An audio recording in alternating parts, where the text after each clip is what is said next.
Mesdames, Messieurs, bonjour, bienvenue au journal. Ce qu'il faut retenir de l'actualité, George W. Bush, père de la première guerre du Golfe, est décédé hier à l'âge de 94 ans. Le 41e président des États-Unis, après la fin de la guerre froide, a dirigé le pays au cours d'un seul mandat entre 1989 et 1993. La 30e journée mondiale SIDA est célébrée autour de la nécessité de connaître son statut sérologique afin de freiner la propagation du VIH, une attitude qui n'est pas entrée dans les comportements des Burkinabés. Le Burkina a noué des partenariats gagnants pour promouvoir des énergies renouvelables et rendre viable son projet 2000 éco-villages à l'occasion du 28e Polytech de Lyon qui s'est achevé hier en France. La nouvelle a fait l'effet d'une bombe. L'ancien président américain George W. Bush, qui dirigea les États-Unis entre 1989 et 1993, est décédé à l'âge de 94 ans. Son fils, qui avait également été locataire à la Maison-Blanche entre 2001 et 2009, a annoncé la nouvelle de sa disparition. George W. Bush, père, avait engagé la première guerre du Golfe après l'invasion du Koweït par Saddam Hussein. Cela dit, présent au Burkina dans le cadre de la 7e conférence des pays membres de l'Organisation de la coopération islamique OCI, les représentants des 57 pays membres ont dépêché hier une délégation à Kosiam. Les discussions avec le président du Faso ont permis de présenter au chef de l'État les résultats atteints au premier jour de travaux. Urbain Sommet, Ismaël Djiloma Sirima. Une délégation des pays membres de l'Organisation de la coopération islamique OCI chez le président du Faso. La délégation est allée lui apporter le message qui fait du Burkina le pays chargé de diriger le comité ministériel de l'OCI pour les 2 années à venir. 2 ans avant, c'était la Turquie qui avait cette lourde charge. Donc nous sommes venus déjà pour présenter un peu brièvement cet organe que l'OCI a mis en place pour aider les femmes dans les États membres à booster, à pouvoir impacter, être des vraies actrices dynamiques du développement dans nos États.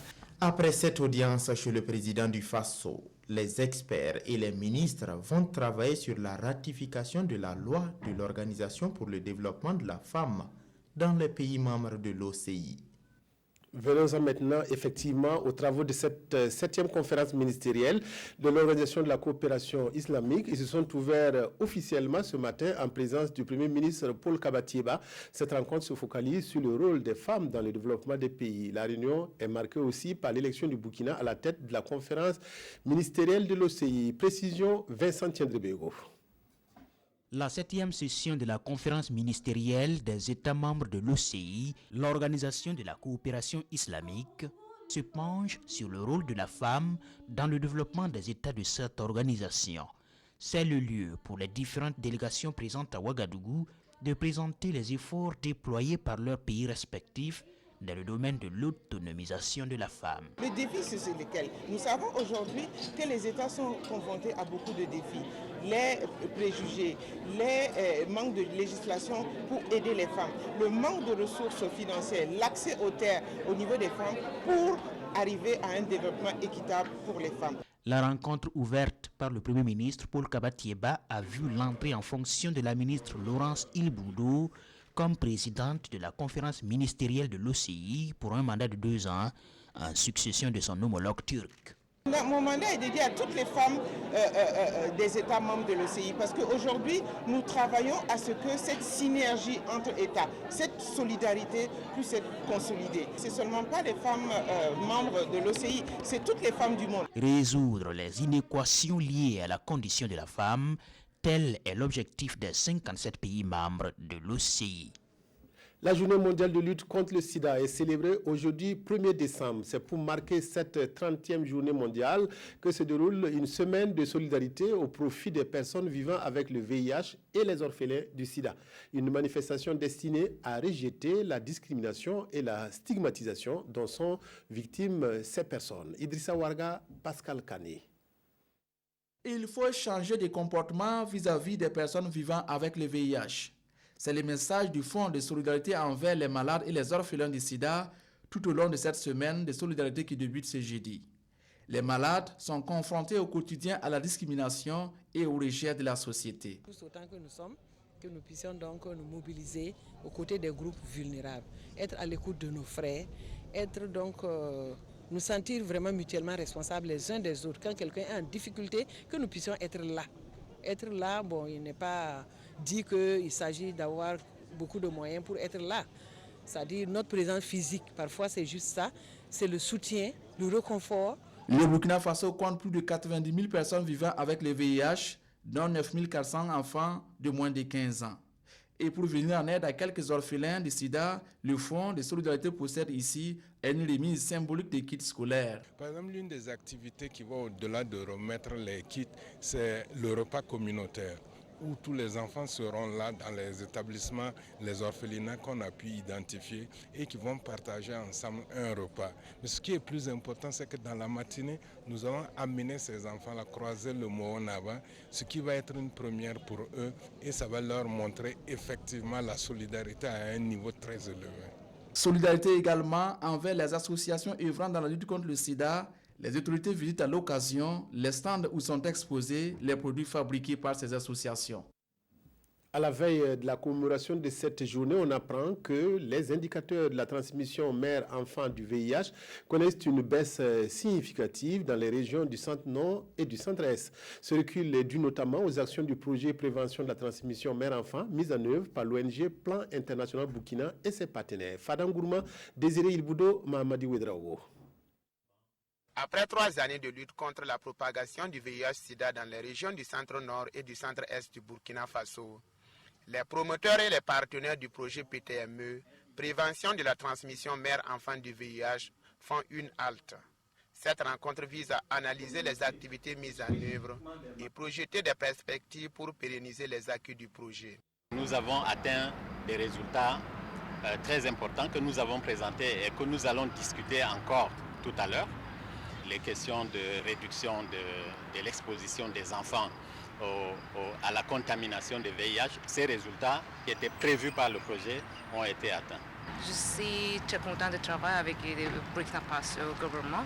On a travaillé avec les communautés beaucoup, de dames qui ont des positifs de HIV, mais c'est très important de hommes. Comme stratégie, le projet met l'accent sur le renforcement des mesures de prévention de la transmission du VIH et des IST, surtout chez les femmes enceintes et leurs partenaires, ainsi que la prise en charge médicale et communautaire des personnes vivant avec le VIH. Des actions qui ont permis de rehausser les indicateurs en matière de lutte contre la transmission du VIH au Burkina Faso. Nous pouvons vous affirmer que les indicateurs de ces deux régions sont assez satisfaisants et même au-delà de la moyenne nationale. Nous avons engrangé de très bons résultats pour ce qui est de l'adhésion des femmes à la PTME, mais aussi pour ce qui est donc du dépistage des enfants. Lancé en 2016, le projet PTME est mis en œuvre par l'ONG Plan International Burkina grâce à l'appui financier de l'Agence de coopération coréenne de développement (KOACA) et du Plan International Corée du Sud. Depuis le 1er décembre 1988, la journée mondiale SIDA se tient autour d'un thème. Cette année, la réflexion se mène autour de connaître ton statut, une manière efficace pour enrayer la propagation de la maladie. Le dépistage volontaire est loin pourtant d'être entré dans les habitudes des Burkinabés, comme l'ont constaté nos reporters. Une situation qui déplore les acteurs de la lutte qui redoutent un nouveau bond de la séroprévalence. Idrissa Ouarga, Maïmouna Traoré. Honoré Sommet a eu des comportements à risque. Sans attendre, il court au centre médical Espoir pour faire le test de dépistage du VIH. Il est toujours intéressant de connaître justement son statut, voilà, pour non seulement se protéger contre un certain nombre de sida, et bien sûr aussi protéger les autres. Voilà, si on connaît sa sérologie, on peut quand même prendre des dispositions pour ne pas peut-être contaminer le maximum des gens, ou bien peut-être pour ne pas mourir prématurément. C'est cette philosophie qui a également conduit Nathalie Tombiano devant l'infirmier. Il n'y a pas de problème en tant que tel à faire le test. Ici, le résultat est positif, surtout que je suis sur pied. C'est le moment vraiment de prendre des soins nécessaires pour en tout cas ne pas aggraver mon état. Soumaïla Tawoko et Aboubakar Ouedraogo ont aussi compris la nécessité de se faire dépister et ils le font régulièrement. Je fais le test de dépistage du VIH chaque trimestre. C'est important de connaître sa sérologie. Il y a plusieurs modes de contagion et il faut se dire qu'on peut contracter la maladie sans le savoir. Mais tout le monde ne l'entend pas de cette oreille. Certains, par peur, par ignorance ou tout simplement par négligence, hésitent à se soumettre aux tests de dépistage. La stigmatisation et la discrimination constituent encore des obstacles. Et d'autres ne cherchent à connaître leur statut sérologique que lorsqu'ils sont malades ou présentent des symptômes inquiétants. Aujourd'hui, il y a un relâchement. Les gens viennent au compte-gouttes. Au début, ce centre-là, on l'a créé à Tampi. Donc ça, c'était le centre annexe.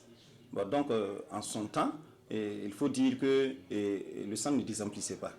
Il y avait beaucoup de clients. Bon, ça veut dire qu'en moyenne, par jour, on pouvait enregistrer 50 à 100 clients. Mais aujourd'hui, si on a une vingtaine de clients par jour, c'est beaucoup. Ce qui fait que nous avons développé une stratégie pour aller vers les populations. Face à cette situation, les acteurs de la lutte contre le sida interpellent les décideurs. Pour eux, si rien n'est fait, le taux de séroprévalence, qui est aujourd'hui de 0,8%, risque de croître. Il y a la question des cibles, de l'orientation des cibles. Il y a bien sûr la question du financement des structures pour ne pas qu'il y ait un relâchement. Mais il y a aussi qu'il faut impliquer autour du VIH la question du civisme, la question des arrêts de drogue, la question des détenus et j'en passe. C'est vrai que l'objectif aussi c'est de faire en sorte que toutes les personnes dépistées positives là, on puisse le mettre sous traitement ARV. La célébration de la Journée mondiale de lutte contre le sida cette année porte sur le thème « Connais ton statut ». Elle sera certainement l'occasion pour l'ensemble des acteurs de la lutte de faire comprendre l'importance du dépistage et d'œuvrer à la suppression des obstacles à l'accès au dépistage. Ini Janine Kambire reviendra au cours de nos prochaines éditions sur cette célébration officielle qui a eu lieu ce matin. C'est fini pour le 28e Salon Polytech de Lyon en France. En tant que pays invité d'honneur, le Burkina a accueilli la cérémonie de clôture dans son stand. La semaine d'exposition et de recherche de partenaires a été riche pour la délégation burkinabé qui en a tiré un bilan satisfaisant. Par exemple, 6 000 visiteurs se sont intéressés au projet 2000 éco-villages. Un reportage de notre envoyé spécial, Draman Guéné. Le champagne est sauté, les lampions s'éteignent sur le 28e Salon Polytech de Lyon. La clôture se fait dans le stand du Burkina, l'un des plus visités de la semaine. 6 000 visiteurs enregistrés chez les Burkinabés et de nombreux contacts noués dans les domaines de l'énergie renouvelable et de la gestion des déchets. Nous avons pu avoir donc des contacts avec des partenaires qui sont prêts pour venir explorer le Burkina en termes d'expertise, mais aussi apporter ce qu'ils ont comme expertise au niveau du Burkina. Et surtout dans le cadre de la mise en œuvre donc, des éco-villages, nous avons eu des partenaires qui ont des technologies éprouvées que nous allons donc essayer de mettre à l'épreuve dans le cadre donc, de la mise en œuvre du programme sur les éco-villages en ce qui concerne la composante assainissement, mais aussi en ce qui concerne la composante énergie renouvelable. Des contacts utiles parce que très prochainement des missions de prospection seront reçues au Burkina pour la concrétisation des promesses, surtout en ce qui concerne le projet 2000 éco-villages. Ce qui est encore plus intéressant, c'est qu'il y a des partenaires qui viennent parce qu'ils ont la capacité de mobiliser donc, des partenaires financiers pour nous aider à la mise en œuvre donc, de ce programme. Et c'est ça qui est vraiment le plus important que le ministère, en tant que délégation gouvernementale, a pu avoir comme acquis à ce salon. Le Burkina est représenté aussi à ce salon de l'environnement par le secteur privé. À ce niveau, des contrats ont même été signés. Le premier salon de l'élevage du Burkina Sabel continue d'accueillir un public de plus en plus admiratif des potentialités du secteur exposées depuis mardi dernier. Pour encourager les exposants et féliciter les organisateurs de cette manifestation, le ministre des Affaires étrangères et de la coopération, Alpha Bari, s'est rendu sur le site d'ici. Au reportage Tanga Kafando. Le ministre Alpha Bari échange avec ce producteur qui expose la race Montbéliard. Nous sommes au 4e jour du Salon de l'élevage du Burkina Et le ministre des Affaires étrangères est venu apprécier les potentialités du Burkina dans le sous-secteur de l'élevage, encourager les producteurs et soutenir son collègue en charge des ressources animales. J'ai été agréablement surpris de voir des productions au-delà de ce que je pensais, que ce soit les bovins, que ce soit les ovins, que ce soit au niveau des bovins, les laitières ou celles qui sont faites juste pour l'embouche bovine. En termes de production laitière, il y en a qui arrivent à avoir 60 litres par jour.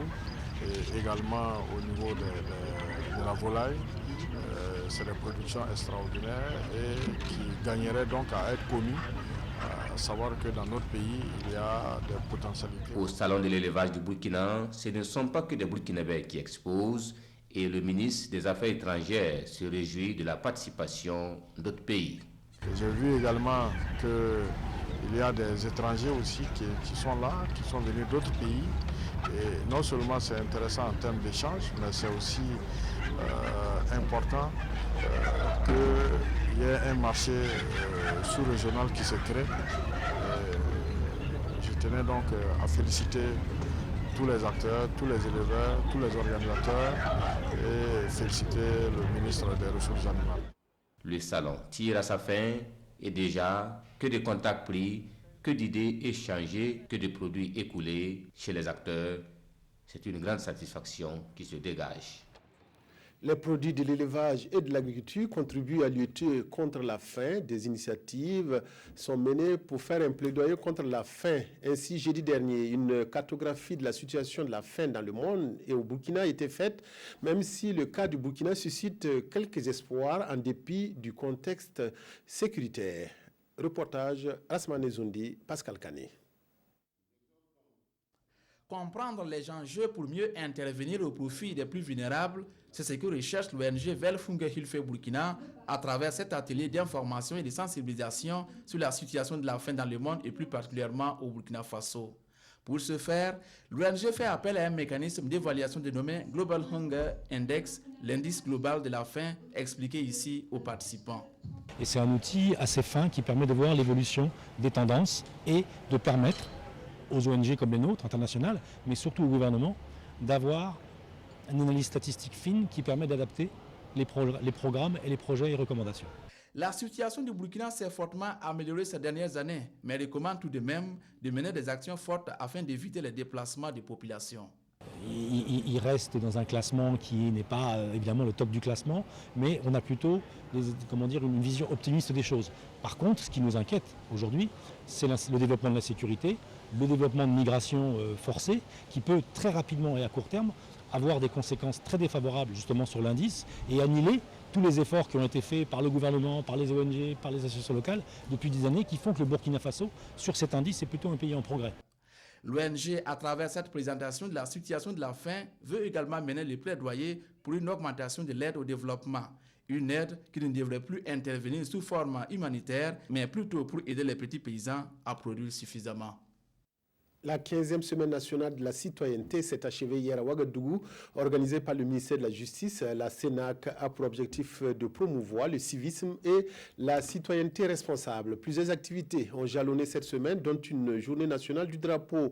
La semaine a aussi permis de récompenser des personnes qui se sont illustrées dans la promotion du civisme. Les précisions de Issaka Ouedraogo et de Bouma Ernest Nebié. Après d'intenses activités visant à promouvoir le civisme au Burkina, la Semaine nationale de la citoyenneté CENAC s'est achevée sur une note de satisfaction des organisateurs. Une 15e édition de CENAC dont la cérémonie de clôture a été marquée par des remises de prix. Ainsi, c'est aux forces de défense et de sécurité que le prix du meilleur engagement citoyen a été décerné pour leur détermination dans la défense de la patrie dans un contexte de menace terroriste. Le prix éco-citoyen décerné à la commune la plus propre a été remporté par l'arrondissement 11 de la ville de Ouagadougou. Un prix composé d'un trophée et d'une somme de 300 000 francs CFA. C'est un énorme travail qui nous a valu ce prix. C'est l'engagement du conseil municipal et au-delà du conseil municipal, l'adhésion des populations de l'arrondissement 11 à notre projet de propriété. Et c'est à Ahmed Ouedragou, élève au collège Saint-Gabriel de Dédougou, qu'est revenu le prix du concours national sur le civisme. Son prix est composé d'un trophée, d'un ordinateur et d'une somme de 50 000 francs CFA. Je suis très content, heureux d'avoir satisfait mes parents à cette 15e édition. On nous a donné un questionnaire à cocher et à remplir. Le questionnaire est relatif aux droits humains, sur le civisme et la promotion civique. Outre ce lauréat, des élèves lauréats du même concours sur le plan régional ont été récompensés. Au nombre de 13, chacun a eu une enveloppe de 50 000 francs CFA, des documents et un t-shirt. Alors, ce prix, c'est pour encourager surtout et inciter aux actes de civisme dans le milieu scolaire et également faire des personnes, des lauréates, des ambassadeurs dans leur milieu, de sorte à ce qu'ils puissent inspirer soit leurs camarades en ce qui concerne les écoles, soit en fait les autres communes en ce qui concerne l'arrondissement le plus propre à des actions de citoyenneté.